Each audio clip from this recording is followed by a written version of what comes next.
So বন্ধুরা, আজকে ফল সিলিংয়ের লাইট ফিটিং করতে এসে আমাদের সাথে এমনটা হবে আমরা কিন্তু কখনোই আশা করিনি। দেখতে পাচ্ছ আমরা একটা ফল সিলিংয়ে কিন্তু লাইটের জন্য কাটিং করলাম, অথচ ফল সিলিংয়ের কাজের সময় কিন্তু আমাদেরকে ডাকে নেই।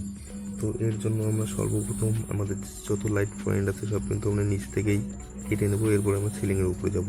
তো দেখতে পাচ্ছ আমি সিলিংয়ের উপরে একটা লো ছাদের উপর দাঁড়িয়ে আছি মিডিলের। তো এই দিকে একটা রুম হবে, ওই দিকে একটা রুম। তো আমরা দুইটা রুমের কানেকশন যত আছে সব উপর দিয়েই করবো। দেখতে পাচ্ছ আমাদের এই সিলিংটা এইরকম দেখা যাচ্ছে, আর আমরা এখানে কিন্তু সব ফ্লেক্সিবল পাইপ দিয়েই কাজটা করব। তো চলো এবার কানেকশনের দিকে যাই।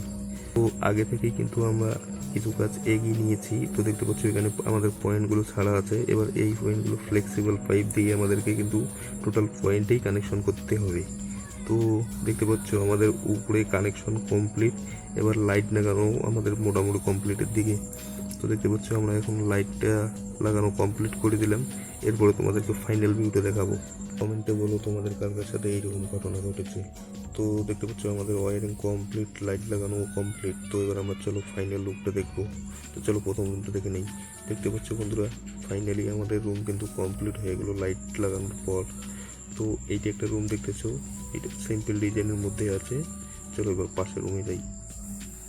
দেখতে পাচ্ছ এইটা আর একটা রুম।